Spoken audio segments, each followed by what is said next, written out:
أعوذ بالله من الشيطان الرجيم. بسم الله الرحمن الرحيم. الحمد لله رب العالمين، والصلاة والسلام على أشرف الأنبياء والمرسلين، حبيبنا شفيعنا مولانا محمد بن عبد الله وعلى آله وصحبه أجمعين. رضيت بالله ربا وبالإسلام دينا وبمحمد نبيا ورسولا. اللهم صل على سيدنا محمد. اللهم صل على سيدنا محمد. اللهم صل على سيدنا وحبيبنا وشفيعنا مولانا محمد، طب القلوب ودوائها وعافية أبدان وشفائها ونور الأبصار وضيائها، وعلى آله وصحبه وبارك وسلم. رب اشرح لي صدري ويسر لي أمري واحلل عقدة من لساني يفقهوا قولي. أما بعد. السلام عليكم ورحمة الله وبركاته. Apa kabar jemaah masjid? Sehat? Tak lama lagi masuknya bulan awal tahun baru Hijriah, ya, ini 1444 ke 45? 45 Hijriah. Yang mana insya-Allah mulai malam ni, ya, betul? Malam ni. Jadi ada apa buat acara kegiatan di masjid? Ada? Ada apa dia? Oh, tandingan. Baik. Maka kita akan masuk ke bulan yang baru. Sedikit sebelum kita masuk ke temanya, ke materi kita pengajian kitab, sedikit informasi tentang awal Muharram. Awal Muharram, bulan yang mana salah satu termasuk daripada bulan-bulan yang haram, bulan-bulan yang haram. Pernah kita sampaikan dulu surah At-Taubah ayat yang ke-36. Surah At-Taubah ayat berapa? 36. Surah At-Taubah ayat yang ke-36, yang mana Allah Subhanahu wa taala berfirman, yang pernah saya sampaikan dulu kan, ketika awal-awal bulan Zulkaidah, Zulhijjah, sama juga ayatnya, ayat yang ke-36 surah Al-Baqarah.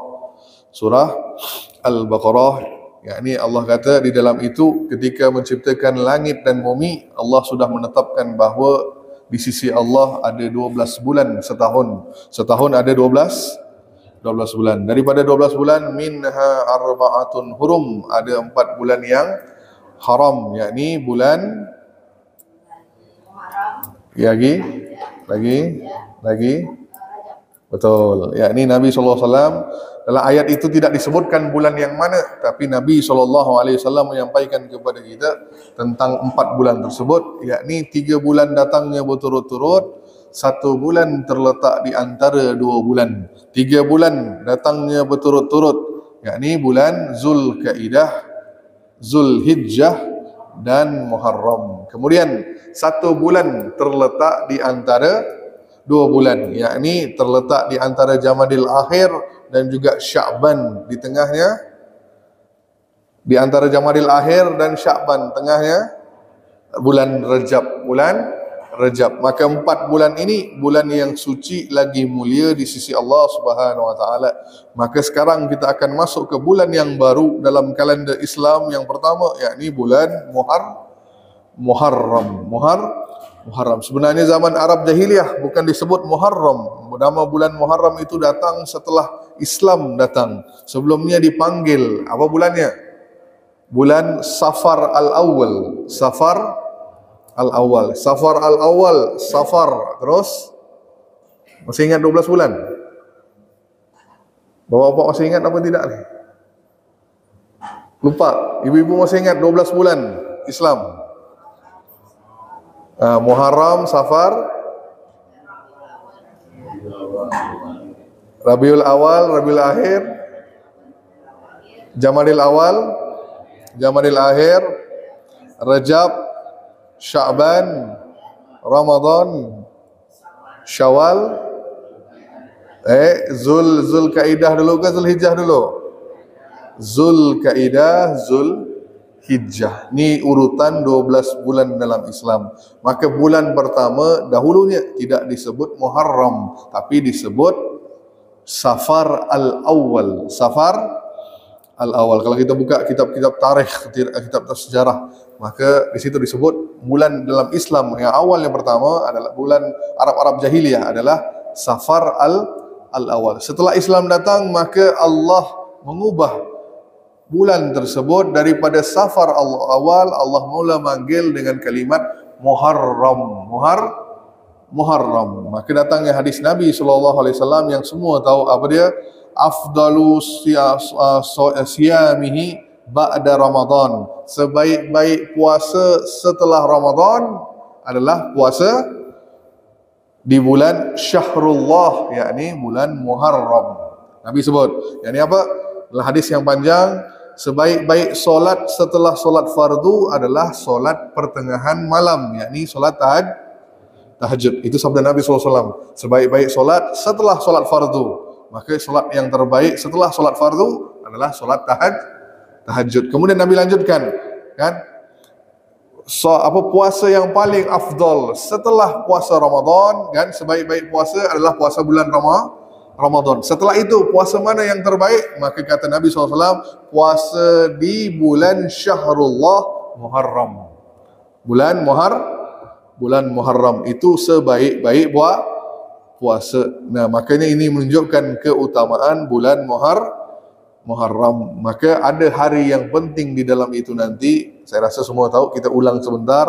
Yakni ada hari yang sangat istimewa disebut hari Ashura, yakni tanggal 10 Muharram. 10 Muharram. Kalau dah bulan Muharram itu istimewa, apalagi tanggal 10 Muharram itu sangat-sangat istimewa. Kenapa istimewa? Nabi SAW memerintahkan kepada kita untuk berpuasa. Nah, salah satu puasa sunnah yang dalam Islam, puasa pada tanggal 10. Kenapa 10 itu spesial? 10 Muharram? Apa istimewa di dalamnya? Betul. Ketika mana Nabi berhijrah ke Madinah, Nabi bertanyakan kepada orang-orang kafir, kerana orang kafir pun memuliakan tanggal 10 Muharram. Yani orang kafir siapa? Orang Nasrani, orang-orang Yahudi. Orang Yahudi pun berpuasa tanggal 10 Muharram. Maka Nabi pun tanyakan kepada orang-orang kafir, orang-orang Yahudi, kenapa kalian berpuasa hari ini? Tanyakan kepada orang Yahudi. Maka orang Yahudi menjawab, kerana hari ini adalah hari di mana Allah memberikan kemenangan kepada Nabi kami, yakni Nabi Musa. Nabi Musa terselamat. Nabi Musa bersama dengan pengikutnya Bani Israel terselamat daripada Firaun pada tanggal 10 Muharram. Maka kerana itu sebagai tanda syukur kami berpuasa untuk hari kemenangan yang Tuhan berikan kepada Nabi Musa. Itu kata orang Yahudi. Langsung Nabi jawab, kami orang Islam lebih berhak ke atas Nabi Musa. Nabi Musa itu lebih dekat dengan Islam, maka Nabi pun merintahkan para sahabat pun berpuasa tanggal 10. Nah, yang lain yang bapak-bapak baca tu ada peristiwa-peristiwa yang lain. Bukan hanya sekadar itu, ada juga peristiwa semua nabi-nabi terdahulu diberi kemenangan oleh Allah pada tanggal 10 Muharram. Contoh, Nabi Nuh diselamat daripada banjir.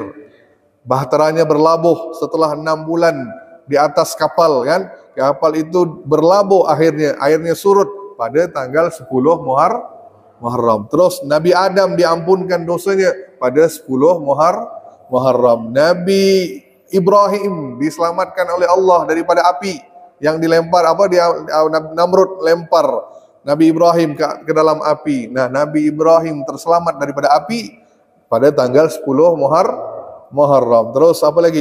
Nabi Zunnun. Siapa Zunnun?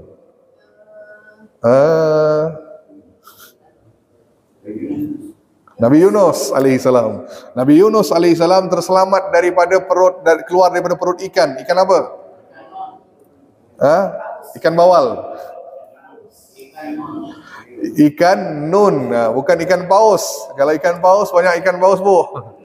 Satu-satunya ikan, ada yang dinamakannya dengan paus. Wallahu a'lam bishawab. Satu-satunya ikan yang diberi nama ikan nun, ikan yang sangat besar.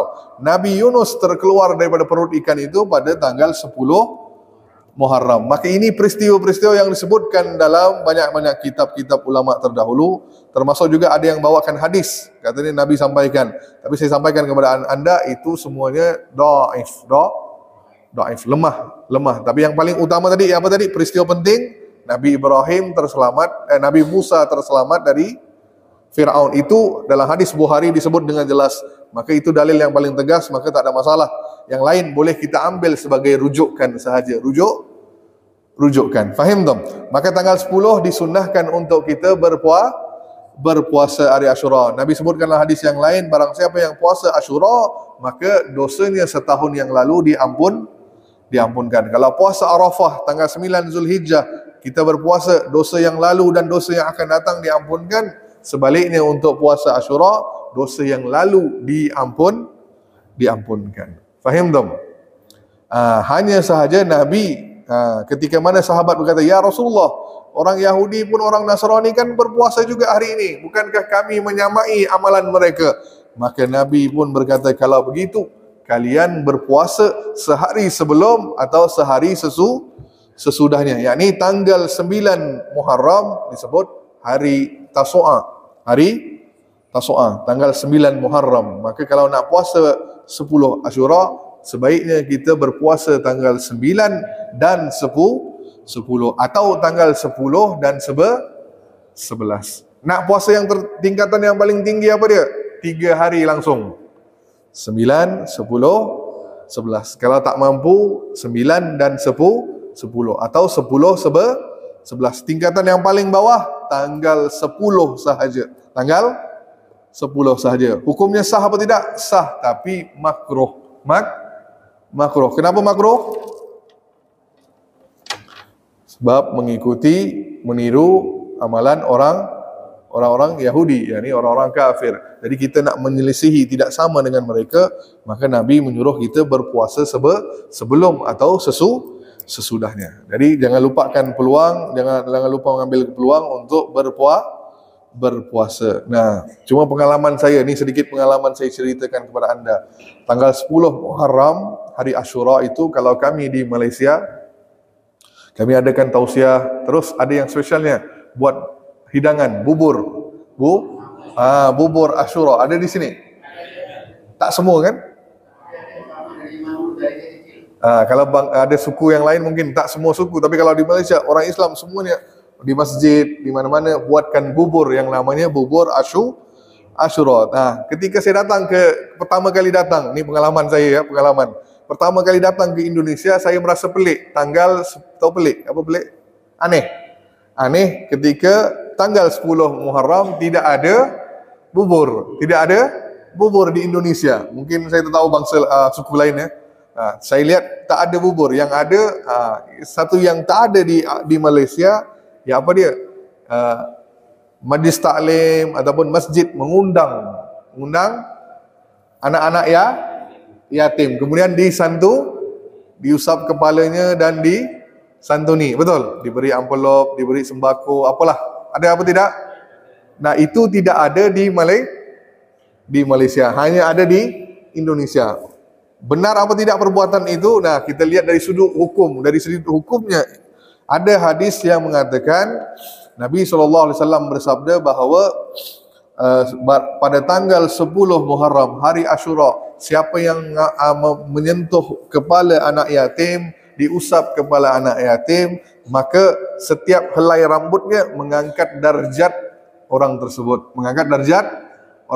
Dengan kepala yang diusap dari anak yatim yang kita usap, rambut yang pada ada anak yatim itu mengangkat darjat kita. Nah, dalil ini digunakan untuk memotivasikan orang ramai untuk menyantuni anak yatim pada tanggal 10. Nah, ini dengar baik-baik, dengar dulu nih.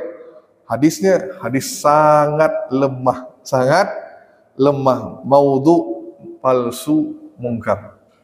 Tidak ada hadis tentang kaitan anak yatim dan hari Ashura. Dengar baik-baik. Ustaz, tak bolehkah kami menyantuni anak yatim pada bulan Muharram? Boleh dengan dalil umum. Apa dalil umumnya? Barang siapa yang menjadi kafil anak yatim, beri bimbingan, memberi makan, beri pakaian, menyantuninya, ataupun sekadar menyentuh kepalanya, nanti di akhirat dia dengan Nabi sebut, aku dengan dia seperti ini. Kedudukan dia dan aku seperti ini. Nabi mengangkat jari telunjuk dan jari tengah direnggang sedikit. Nah, dibuka sedikit begini. Kedudukan orang yang menjaga anak yatim, beri bantuan kepada anak yatim, tolong anak yatim. Nah, jaraknya dengan Nabi SAW seperti ini di dalam syurga. Nah, dalil ini boleh anda gunakan untuk menyantuni anak yatim. Bukan hanya di bulan Muharram, semua bulan. Jelas? Fahim dong?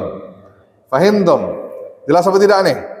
Bu, jelas bu? Maka tak salah menyantuni anak yatim di bulan Muharram. Kemudian malam ni kalau siapa yang nak berdoa silakan. Walaupun tidak ada perbuatan Nabi SAW, doa yang dibaca akhir tahun, awal tahun tidak ada dalilnya, tapi itu adalah amalan para ulama. Maka doa baik apa tidak? Berdoa itu baik apa tidak? Ud'uni astajib lakum. Dalil umum kan? Berdoalah pasti aku kabulkan. Itu kata Allah. Maka doa yang baik pasti Allah kabulkan. Maka nak berdoa silakan, tak ada masalah. Tapi saya di sini kongsikan kepada anda doa. Doa bukan dari doa, ada beberapa doa ni saya kongsikan kepada anda, nanti saya kirimkan kepada Pak mana Pak Hidayat? Oh, Pak Hidayat, baik Pak Hidayat. Nah, dengar baik nanti dikirim ya. Jangan lupa nih. Doa Nabi ketika ni antara dua doa ni, satu doa sahabat ketika masuk tahun baru. Masuk tahun baru. Baik, kita bacakan doanya nanti anda lihat dalam grup kan, saya kirimkan, bacakan doanya nanti ya. Doanya daripada sahabat yang di sini sebutkan adalah daripada Ibnu Abbas, sahabat Ibnu Abbas. Ni doanya. Boleh anda amalkan. Ni asarnya sahabat. Hadisnya mauquf, termasuk perkataan sahabat sesuai syarat kitab sahih. Maka tak ada masalah. Hadis ni boleh diamalkan. Apa dia? Allahumma. Semangatlah sikit. Allahumma adkhillu alaina bil amni wal imani was salamati wal islami wa jiwarim minasyaitani wa ridwanim minar rahmani. Ya Allah, masukkanlah kami pada bulan ini dengan rasa aman, keimanan, keselamatan dan Islam. Juga lindungilah kami dari gangguan syaitan dan bantulah kami meraih redha Allah Ar-Rahman. Meraih redha Allah Ar-Rahman. Nah, ni doanya para sahabat ketika masuk awal bulan ataupun awal tahun. Nah, doa ini nanti saya berikan. Jadi tak ada masalah, dalilnya boleh anda amalkan. Ataupun doa Nabi SAW setiap kali masuk bulan yang baru, ketika Nabi melihat hilal, lihat bulan, baginda bacakan doa ini. Doa ini pun boleh dibaca setiap awal bulan. Apa dia? Allahumma ahlilhu alaina bil yumni wal imani wassalamati wal islami rabbi wa rabbukallah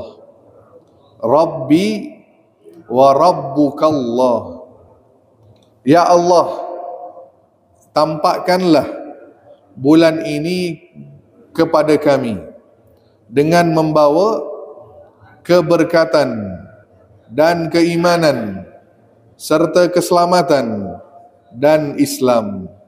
Rabbku dan Rabbmu adalah Allah. Nah, ni doanya Nabi SAW setiap kali masuk. Ni doa Nabi ya, dari Rasulullah SAW. Doa setiap kali Nabi melihat hilal bulan baru. Maka boleh anda amalkan doa ini ketika malam nanti. Kan, malam nanti maghrib selesai boleh baca doa ini. Mudah-mudahan bermanfaat. Baik. Lanjutkan kitab Adabul Mufrad karangan Imam Bukhari. dah masuk bab yang ke 129. 129 bab musyawarah. Bab musyawarah. Okey, bab 129 bab musyawarah. Hadis bernombor 257. 257. Haddatsuna Sadaqatu qala.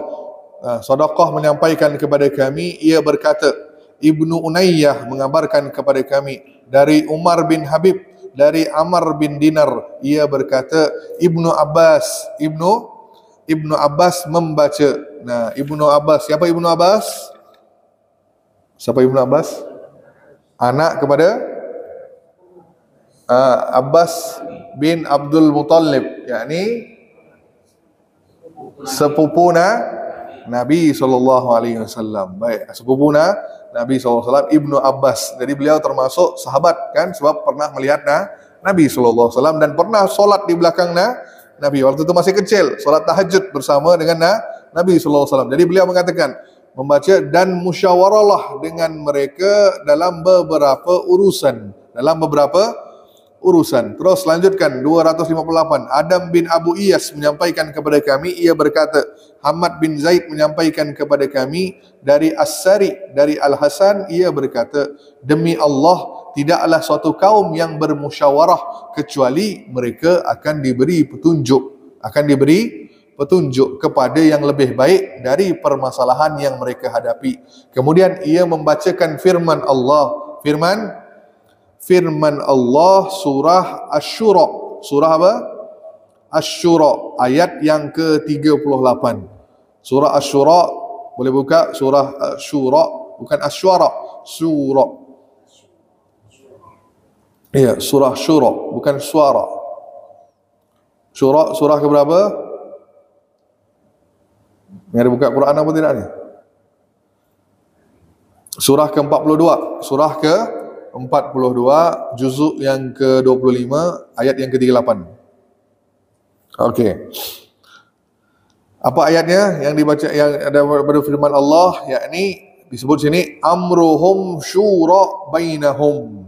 Sedang urusan mereka diputuskan dengan musyawarah antara mereka. Ini firman Allah, yakni apa tadi kalimatnya? Wa amruhum syura bainahum. Kan? Sedang urusan mereka diputuskan. Putuskanlah urusan kalian dengan musyawarah. Ini perintah dari Allah. Nah, di sini menunjukkan kepentingan syura. Apa itu syura? Kalimatnya bermusyawarah. Apa lagi? Bukan rapat, musyawarah. Dalam bahasa istilahnya mesyuarat. Bahasa Malaysianya mesyuarat. Apa dia syura? Yang ini kita duduk membincangkan suatu hal. Baik. Sekarang pertanyaan saya, yang mana yang lebih baik? Anda mengundi, menentukan siapa yang banyak tahu undi kan? Mengundi. Apa mengundi? Betul. Voting lebih baik atau syura lebih baik? Tahu apa syura tadi? Bermusyawarah. Voting ke syura? Dalam syura ada voting. 10 orang. Jadi kita nak ambil satu keputusan ni. Baik. Siapa yang sokong cadangan saya? 5 orang angkat tangan. 3 orang tak angkat tangan. Jadi yang banyak menang. Ini adalah sistem yang disebut zaman sekarang demokrasi. Ini bukan sistem Islam. Sebab demokrasi siapa sahaja boleh mengundi, betul. Tapi syura dalam Islam sistemnya tidak sama dengan demokrasi. Faham tak? Sistem syura ini adalah hanya orang yang terpilih. Orang yang terpilih, bukan laki-laki yang duduk dalam syura itu, dalam musyawarah itu, dalam bermusyawarah. Bukan laki-laki, bukan perempuan, hanya laki-laki. Dan orang ini tidak berkepentingan, tidak hatinya itu tidak berbagi kepada suatu pihak saja. Mereka neutral. Apa neutral? Netral, tidak berpihak kepada mana-mana. Mereka di kalangan tokoh ilmu, yakni ulama-ulama, orang-orang yang arif tentang suatu ilmu. Nah, dimusyawarahkan dalam mereka, dalam itu apa yang diputuskan, perkara-perkara yang tidak secara tegas disebut dalam nas, dalam dalil. Boleh faham maksudnya? Jadi mereka mengedepankan hukum Allah terlebih dahulu. Kalau ada dah hukum Allah tentang suatu permasalahan, tidak lagi bermusyawarah, langsung ikut. Jelas. Kalau ada dalam nas tak disebut secara jelas, buat ke tidak ke, maka mereka bermusyawarah, tetap mengedepankan yang hak. Jelas. Walaupun contoh ni kan, contoh suatu perkara kita nak putuskan ini. Nah, contoh dalam kasus kita ambil yang pernah terjadi zaman Sayyidina Umar dan Sayyidina Abu Bakar. Ketika mana Abu Bakar kata, kita yuk perangi orang-orang yang tidak bayar zakat, tidak bayar zakat. Langsung diputuskan oleh siapa? Khalifah waktu itu, Abu Bakar. Langsung kata Umar, Abu Bakar, sabar dulu, ayo kita musyawarah dulu. Kan Nabi ada sebut, ketika kita disuruh perangi suatu kaum itu sampai mereka menyebut kalimat La ilaha illallah. Kalau dah mereka menyebut kalimat La ilaha illallah, tidak boleh menumpahkan darah ke atas mereka. Harus menjaga mereka. Kenapa pula kau suruh perangi orang Islam yang tak bayar zakat? Ini kan menyelisihi perbuatan Nabi. Nah, langsung apa kata Abu Bakar? Betul, Nabi sebut hadis itu. Jangan perangi orang yang sudah mengucapkan kalimat syahadat. Tapi orang yang mengikut hak, yang tak mengikut hak, wajib diperangi. Yakni aku tidak suka pada orang yang membedakan antara solat dengan zakat. Dalam Islam dua-dua datang bersamaan. Tak ada orang yang kata zakat lain, solatlah lain. Nah, orang itu wajib diperangi. Ini langsung keputusan Abu Bakar tanpa merujuk kepada syura. Jelas? Tidak perlu syura sebab dah tegas kan? Tidak boleh kita membedakan antara zakat dengan solat. Nah, maka diperangi orang-orang yang tak bayar zakat. Ini contohnya tadi. Kalau dah dalam hak, dalam suatu syariat dah tegas Allah sampaikan, maka tidak lagi perlu musyawarah. Jelas. Dan syura itu walaupun minoritas kan, tapi mereka memberikan dalil yang sahih, maka wajib ikut walaupun suara yang kecil. Tapi dalam demokrasi yang menang siapa? Suara besar. Kuasa mutlak ada pada rakyat. Betul. Kuasa mutlak tu yang rakyat penentu. Siapa yang dapat undian terbanyak, dia yang menang. Tapi dalam Islam bukan undian yang terbanyak, tapi kuasa mutlak ada pada Allah. Jelas. Ni perbedaan syura dalam Islam dengan demokrasi. Boleh faham? Maka Nabi dan Allah perintahkan kepada kita bermusyawarah dalam hal yang tidak ada dalam nas secara tegas mengatakan. Kalau dah tegas-tegas kata, maka laksanakan terus tanpa perlu musyawarah. Contoh, riba haram apa tidak? Haram apa tidak? Jelas, riba haram. Quran sebut, Nabi sebut, dah langsung tegakkan hukumnya. Tak ada lagi bertolak ansur. Oh boleh, kalau riba dalam cicilan mobil boleh, riba dalam sedikit ni kan tak apa Pak. Kita ada istilah itu. Langsung tegakkan hukum Allah. Tapi kalau demokrasi, hukumnya siapa? Manusia. Fahim dong? Ada pertanyaan? Saya yakin ada pertanyaan. Silakan. Silakan. Ada pertanyaan? Ada yang menanya sampai di sini, boleh jelas tentang syura? Jelas? Waalaikumsalam warahmatullahi wabarakatuh. Kalau terjadi perubahan di masa sekarang, yang Pak Ustaz jelaskan perbedaan penentuan secara hukum Allah dengan hukum manusia. Itu pasti terjadi. Kita sebagai hamba Allah, khususnya orang Islam saja yang beriman, yang bertakwa, banyak hal yang demikian ini. Bagaimana kelanjutan dalam kepastian? Apakah bisa masuk kategori ikut berbuat yang sebabnya Ustaz jelaskan? Mungkin ada yang tidak baik kan? Mungkin ada yang baik. Itu masalah yang tidak baik. Kita sebagai hamba Allah ini, apakah kita harus diamkan, tidak mencampuri urusan seperti itu, atau kita ikut tapi tetap terjadi suatu tabrakan. Ya. Yang mau mentoleransi. Ini yang kita tanyakan ini bagaimana status kita sebagai orang Islam.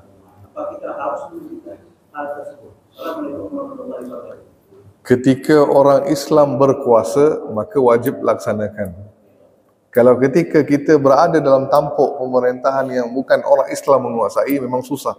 Memang susah. Maka sekarang tanyakan negara kita dikuasai oleh orang siapa?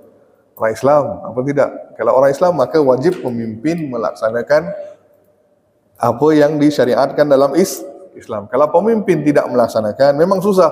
Maka kita belum bahas tentang akhir zaman nih. Kita belum masuk ke kitab akhir zaman. Maksudnya kita berada dalam sistem yang mana semua dalam bahagian ekonomi, sosial, politik, semua itu terikat dengan sistem Dajjal. Sistem siapa? Dajjal. Yang bawa sistem ni siapa? Demokrasi. Yang undi yang terbanyak yang menang adalah Dajjal. Faham tak ni? Jadi kita nak keluar daripada sistem ini sekarang sangat berat. Di mana-mana sudah ada, faham tak? Sistem ni kita terpaksa ikut. Baik, kita ikut, tapi di sini kita pun ikut sistem ini. Contoh demokrasi, boleh. Anda berpolitik, boleh. Walaupun dalam sistem Dajjal. Anda tidak dapat mengubah apa-apa. Cuma yang boleh kita buat apa? Cari pemimpin ikut pada syariat. Contoh, kedepankan orang Islam. Kan? Itu dia, faham tak? Seperti itu. Kita tetap ikut sistem itu, tapi kita rubahnya sedikit. Ikut pada syariat. Contoh tadi, depankan calon yang benar-benar jujur, amanah, tidak korupsi. Jelas? Jelas apa tidak ni? Nah, di situ. Nah, kerana apa? Sampai bila? Sampai sistem ini berubah. Nah, akhir zaman belum lagi dapat dirubah. Yang dapat rubah nanti Imam Al-Mahdi. Nah, tunggu sampai Imam Al-Mahdi. Tapi apa tadi? Usaha kita ke arah itu tetap berjalan. Walaupun secara negara tak dapat kita ubah, tetap kita dalam kompleks, dalam keluarga, tetap ada musyawarah. Jelas? Antara individu ada musyawarah, dalam keluarga ada musyawarah. Contoh, takmir masjid, nak buat putuskan suatu hal, maka kita pun musyawarah. Ini peringkat musyawarah yang kecil. Faham tu?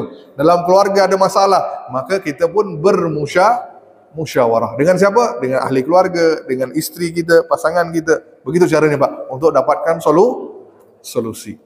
Dalam urusan negara sangat berat. Belum, sebab bukan kita berada di atas.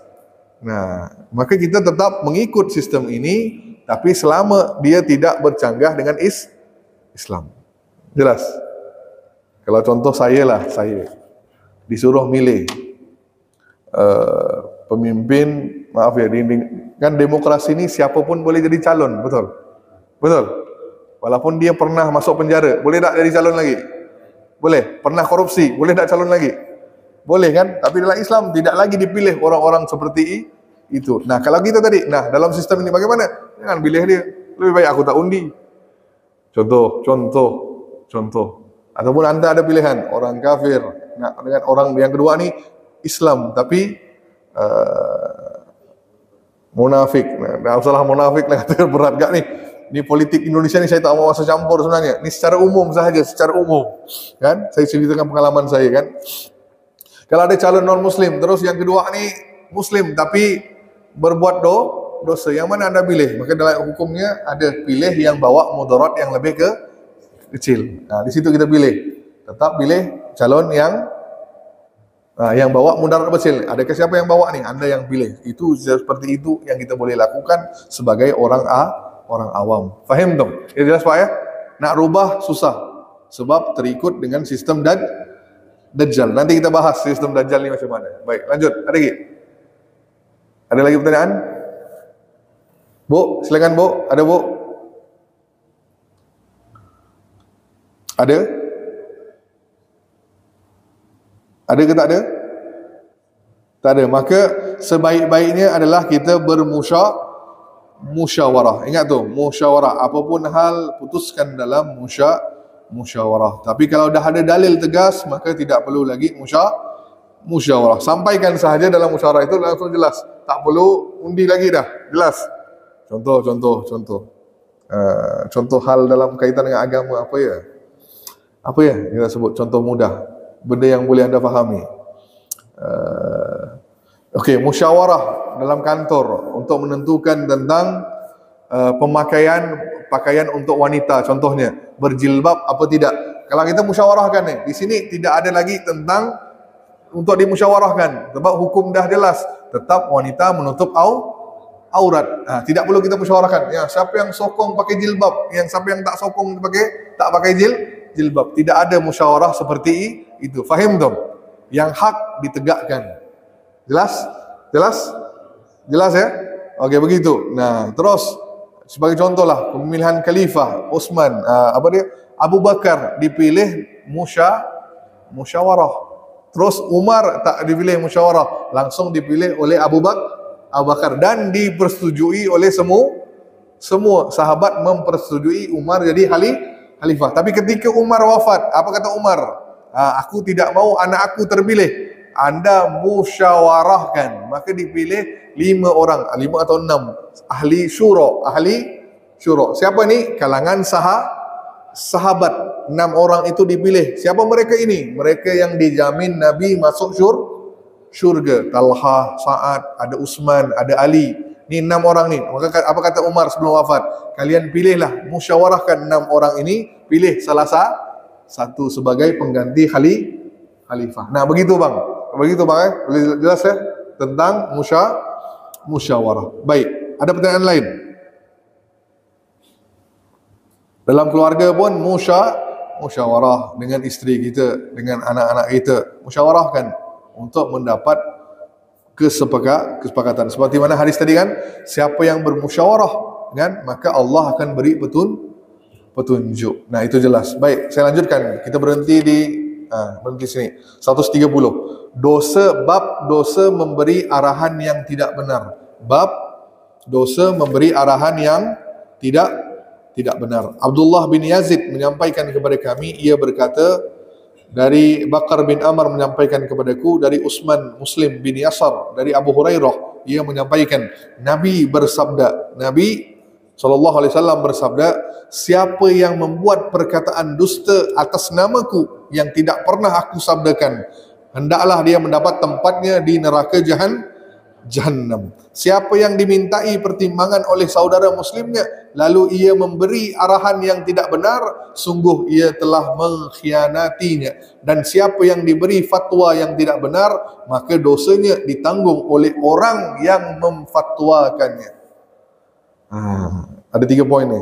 Yang pertama, siapa yang berdusta atas nama Nabi SAW. Apa maksud berdusta? Maka hati-hati bila sampaikan hadis, jangan sebarangan. Sebab belum tentu itu kalam dari Nabi SAW. Jelas? Jelas apa tidak ni? Contoh, ada yang beri saya dalil, Nabi suka minum kopi. Betul apa tidak? Dia nak buka restoran, Pak. Dia nak buka warung kopi, warkop. Dia buat hadis, Nabi suka minum kopi, ayo minum kopi.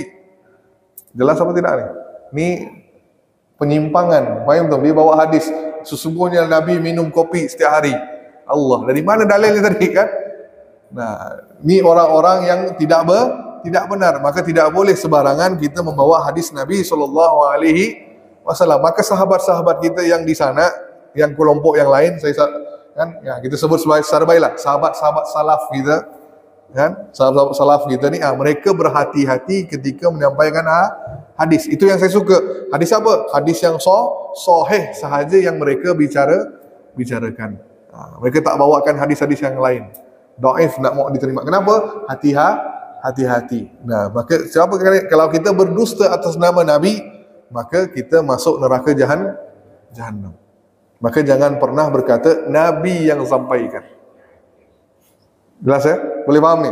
Jangan sesuka hati kata Nabi yang Nabi suka makan. Ni banyak abang saya lihat, banyak dia nak melariskan restoran perniagaannya, macam-macam kalimat keluar. Nabi suka makan aiskrim. Ayo beli aiskrim. Saya pun tanya, dalil mana kau pakai? Ada Ustaz, dalil ni. Nabi kan suka minum yang sejuk, betul? Terus Nabi suka yang makan yang manis. Anda kata betul, dua tu betul. Terus aiskrim lah tu, manis sejuk. Tengok, orang yang tidak memahami hadis Nabi. Yang manis, Nabi suka yang manis. Betul, makan yang manis, minum yang manis. Madu, contoh. Madu. Terus sejuk. Memang Nabi suka minum air rendaman. Tahu air rendaman? Kurma direndamkan. Kismis direndamkan. Itu bukannya air sejuk. Zaman Nabi ada kulkas ke apa? Jelas apa tidak ni? Jadi ada orang tu nak dia nak kerana kepentingan diri dia sendiri, dia menjual ayat-ayat Allah ataupun jual kalam Nabi sallallahu alaihi wasallam. Itu salah. Ini hati-hati, tempatnya di neraka Jahannam. Maka dapat hadis, perhatikan dulu sahih apa tidak. Kalau dhaif sampaikan ini hadis dhaif. Kalau palsu jangan disampaikan. Sebab dalam hukum hadis kalau dhaif tidak boleh dijadikan sebagai hujah, tapi untuk fadilah amal boleh. Untuk amal peribadi boleh. Tapi untuk jadikan suruh mengajak semua orang lakukan tidak dapat. Jelas apa tidak? Itu hadis dhaif. Terus ada hadis hasan. Terus yang paling sahih, mutawatir, banyak lagi. Nah, maka hati-hati menyampaikan kalam Nabi. Yang keduanya, apa di sini? Siapa yang tidak memberi arahan yang benar, maka dia telah mengkhianatinya. Siapa yang tidak memberi fatwa yang benar, maka dosa yang ditanggungnya. Ini hati-hati. Siapa yang jadi ulama memberi fatwa. Maka hati-hati ahli agama, jangan sembarangan memberi fatwa. Sebab dosa ditanggung dia. Maka hati-hati kalau maka saya takut. Kalau saya menyuruh kepada jemaah, saya nak suruh anda buat kan, apa yang saya sampaikan contoh ni salah, maka yang tanggung dosa nanti adalah betul. Sebab jadi dosa jariyah. Apa dosa jariyah? Saya kata, Bu, jangan lupa ni solat, contohlah yang sesat lah ya, solat 1000 rakaat setiap malam. Ini adalah tuntutan Nabi. Saya katakan, contoh ni, saya sampaikan benda yang tidak benar. Anda pun ikut. Maka nanti di akhirat kalau itu salah, yang tanggung dosa adalah saya. So apa? Saya yang menyampaikan. Maka hati-hati orang yang menjadi ustaz, kiai, ulama, sebab berat tanggung jawabnya. Faham dong? Jelas. Maka orang-orang seperti ini, maka saya tak berani nak menyampaikan kepada anda suatu amalan kecuali saya yakin hadisnya sahih, yang benar, baru saya sampaikan. Contoh doa tadi, saya berani sampaikan kenapa? Saya yakin hadisnya sahih. Jelas. Kalau tidak, saya tak berani menyampaikan yang lain. Maka hati-hati ketika kita memberi fatwa. Jelas? Okey. Ada pertanyaan? Oh, banyak ni. Silakan Bu. Bentar Pak ya. 10 Muharram. Baik, lanjut.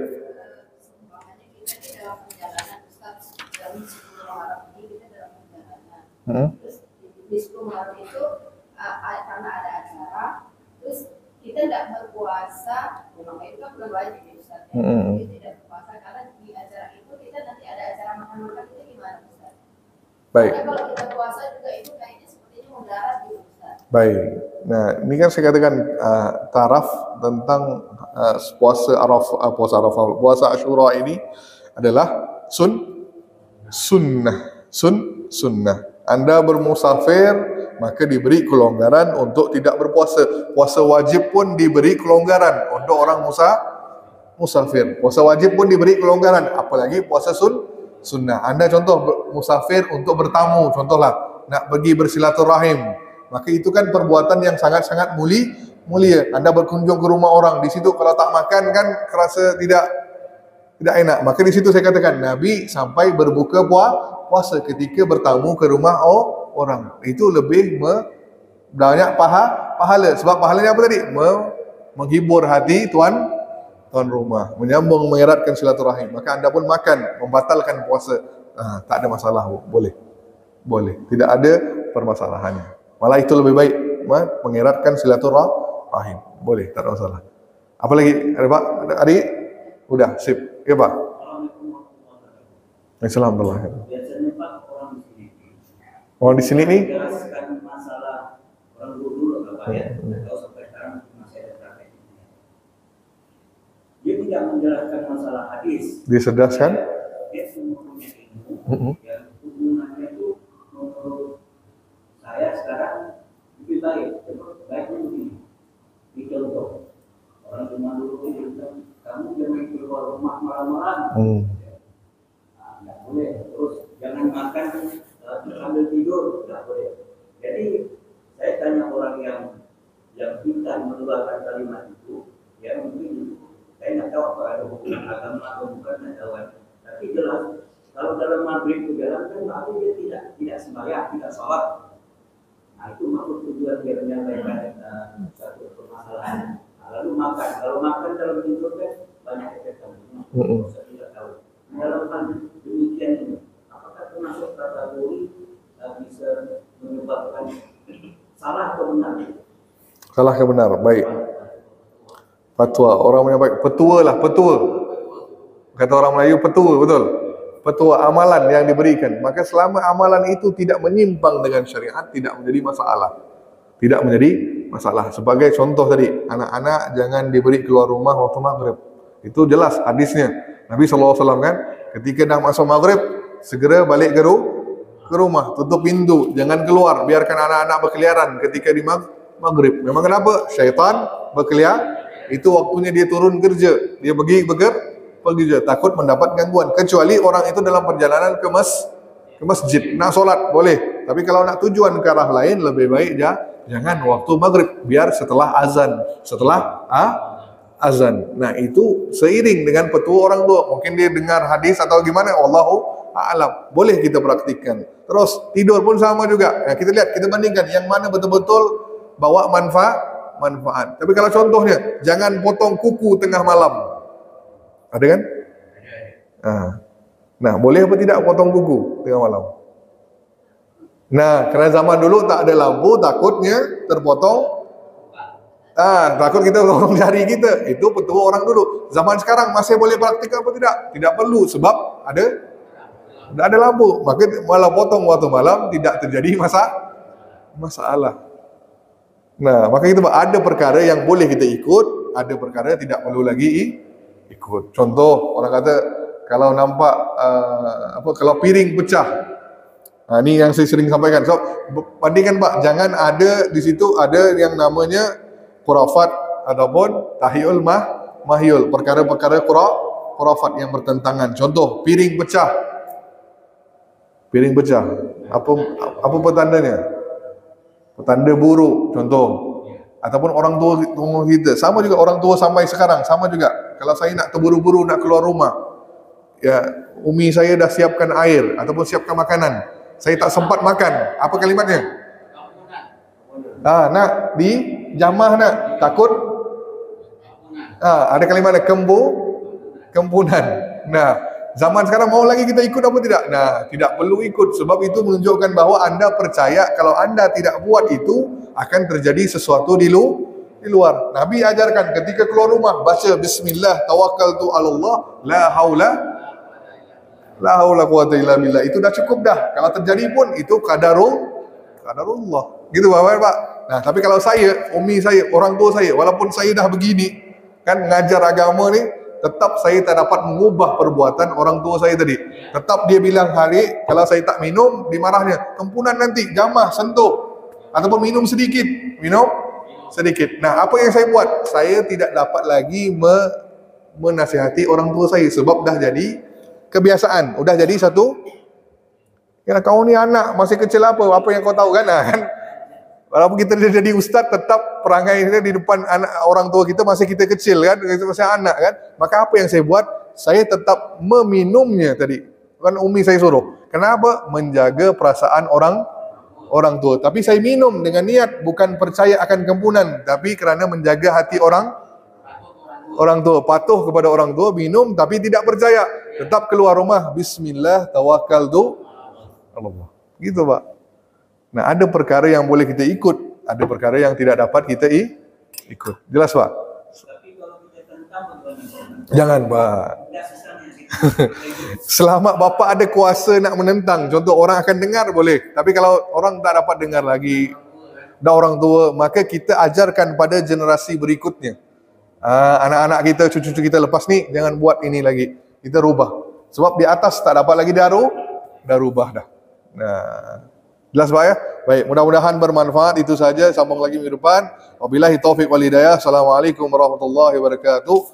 Tutup dengan tasbih kafarah. Subhanallah bihamdika asyhadu an la ilaha illa anta astaghfiruka wa atubu ilaik.